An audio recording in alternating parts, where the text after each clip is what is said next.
What's up, motivators? Timothy here. Welcome to today's video. In this video, I'm going to be talking about why cooking your food on the trails as a backpacker matters. Which leads me to my very first point. Backpacking meals oftentimes are not calorically dense enough.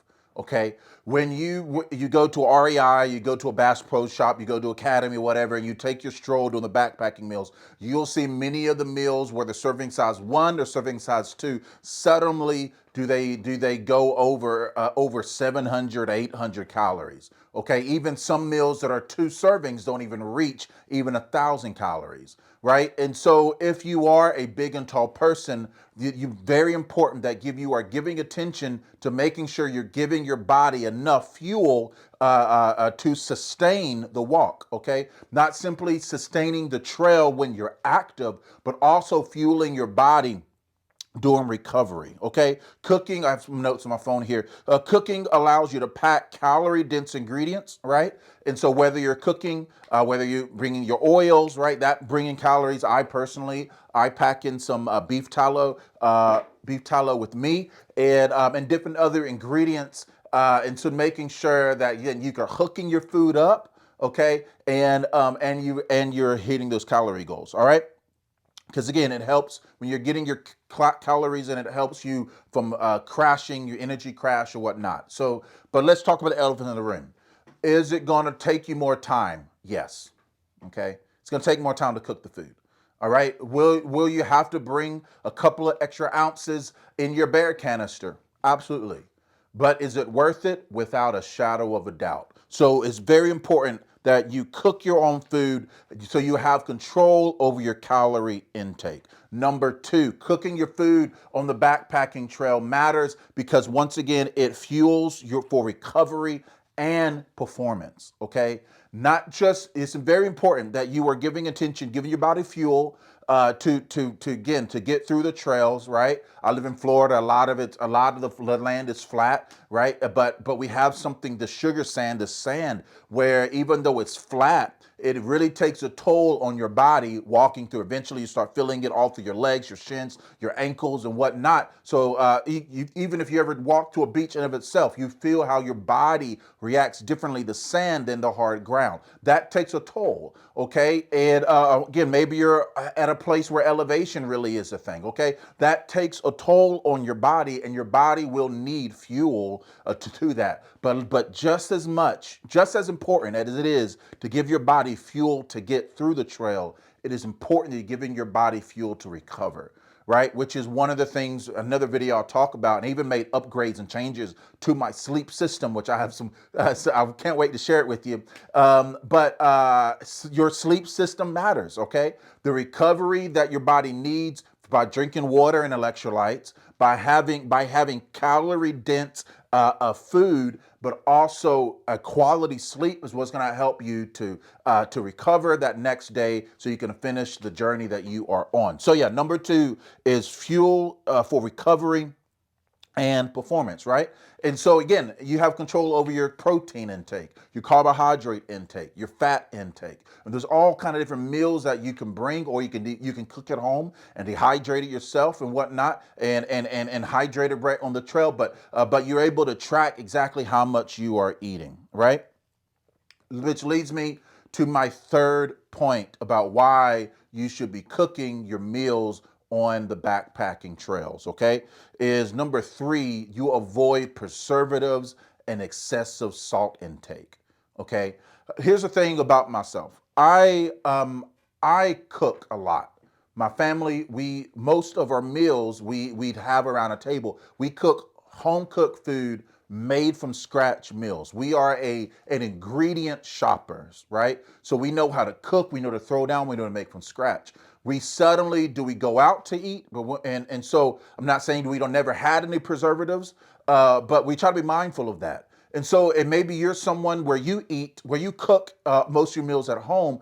Things like, I'm going to go on the trail. You're going to go a couple of days on the trail, and you're going to have 3 or 4. You can have at least, let's say some people I see, they have 3 backpacking meals, all right, and then some snacks in between. That is a lot of preservatives. That's a lot of salt that you are taking in, right? And some of these preservatives and fillers, and again, sky high sodium intake that can lead to bloating, cramping, headaches, and stomach issues. And the last thing you need is bubble guts or to be stopped up while you are on these days journeys in the backcountry.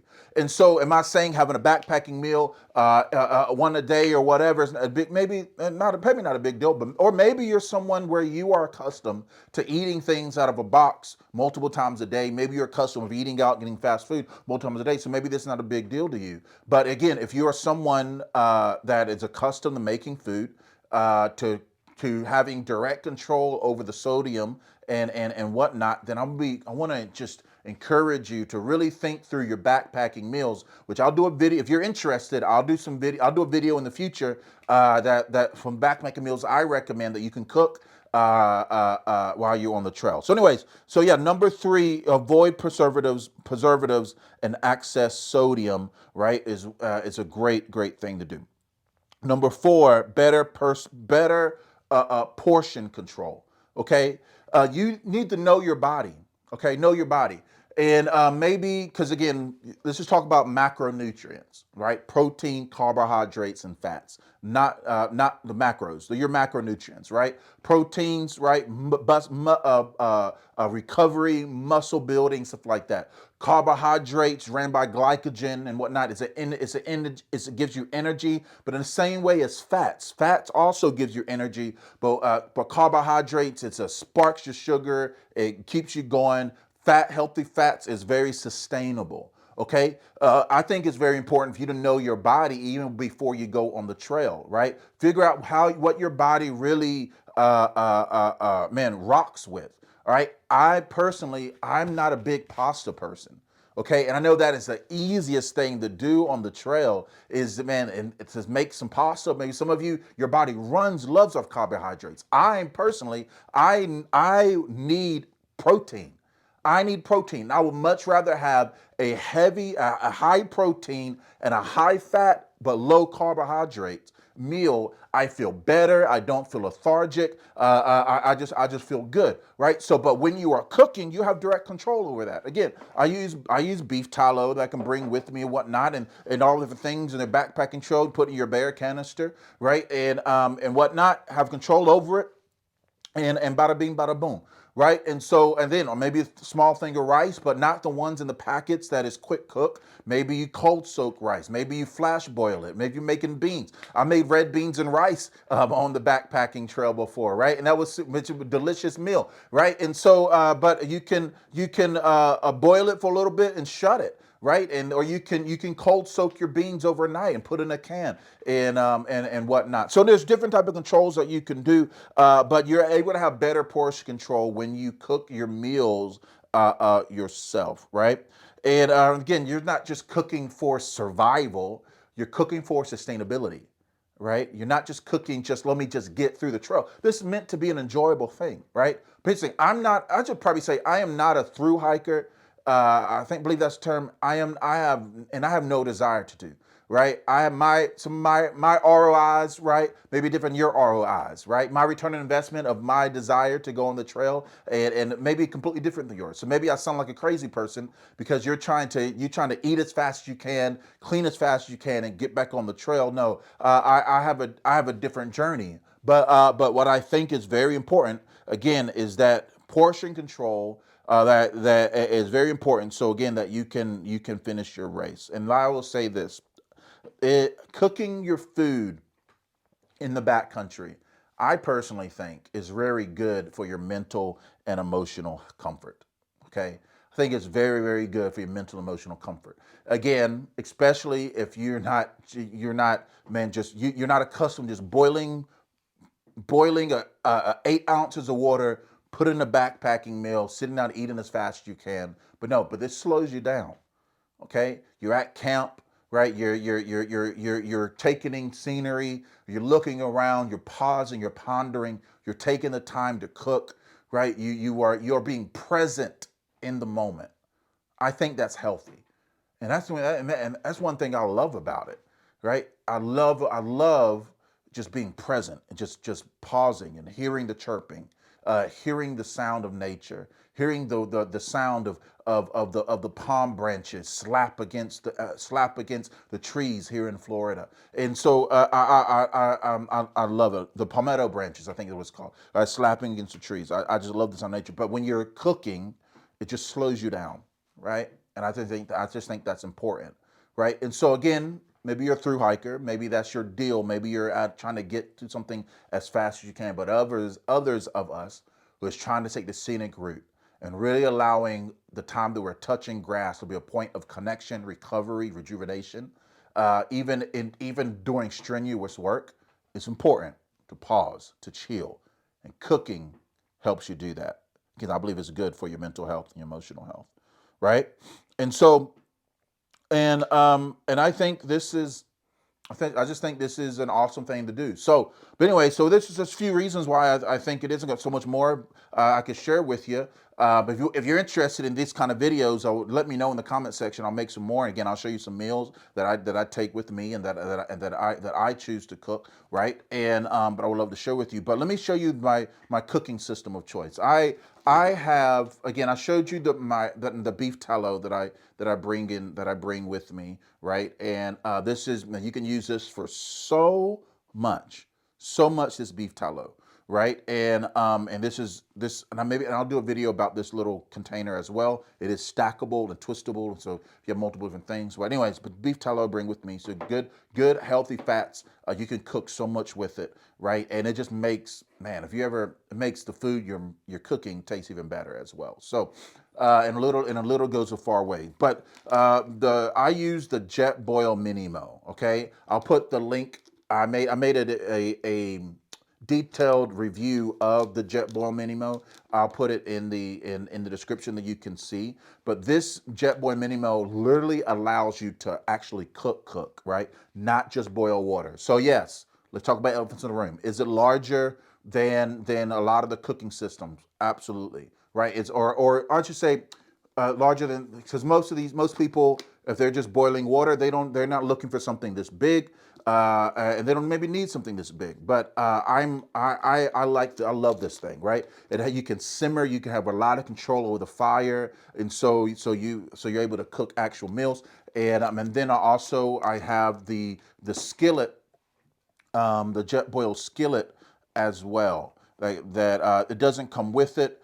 There. So here's the skillet, right? And you can open it. Okay. Here's a skillet here.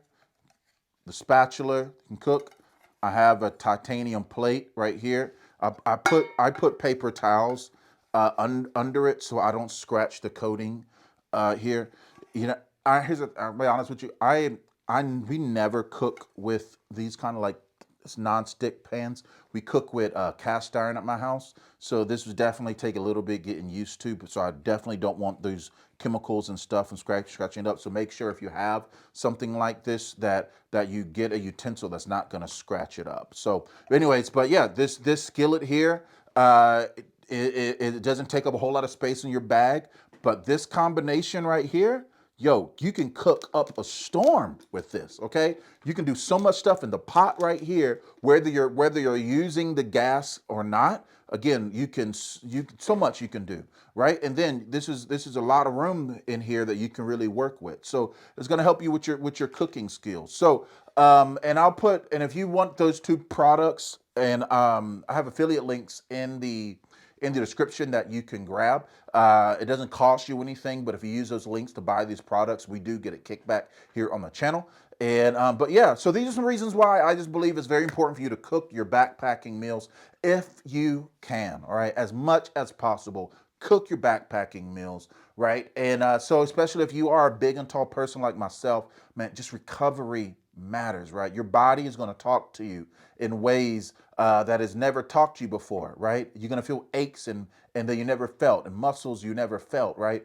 Give your body what it needs to recover, right? What I don't want to happen, I don't want you to spend all this money, be invested all the gear, right? And you spend so much time focusing on navigating and getting the right book bag and getting the right shoes and backpack and getting the right shoes, but you're not taking care of your body to sustain you and you have a horrible experience and you never get back outside again, right? Give your body what it needs, what it's accustomed to.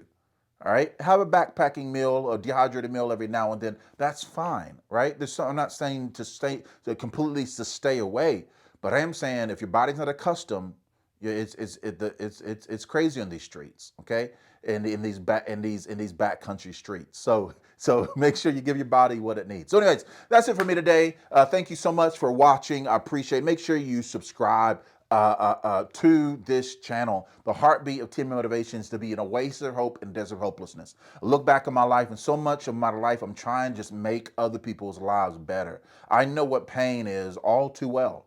I know what trauma is all too well. If I could get a T-shirt, I would wear it, right? And so I know what it's like to be in a place where you just need to get your head above the water. You just need a place of hope. And I can guarantee you this, that every single time you click on a video in this channel, that you will leave better, you will leave encouraged, you will leave transformed. That is my heartbeat to this channel, once again, to be an oasis of hope and desert hopelessness, which is why, again, we talk about life's things, we talk about lifestyle, we talk about big and tall, but again, you see we're taking this really attention into the hiking and backpacking as well, because I believe this is a powerful journey for backpacking, day hiking, camping. It's a powerful opportunity for you to be healthy in your body, your mind, your soul, and your spirit.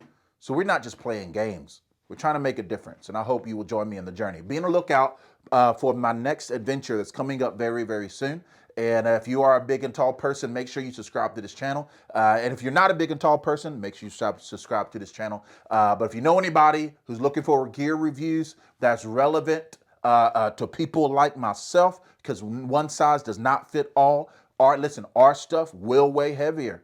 Our gear will be larger, right? And we have to work around that. So what areas can you ultra like this, but also have it heavy enough that will sustain you, or for where, again, for example, I have this backpacking chair, shall we? Backpacking chair, this specific one goes to, you can't really see it, can you? This specific one goes up to 400 pounds. I made a video about this one. There's also other ones there in the video that goes to 350 pounds, right? It's an incredible backpacking chair. But this backpacking chair, listen, is heavier. It weighs more, okay? But is it worth it? Absolutely.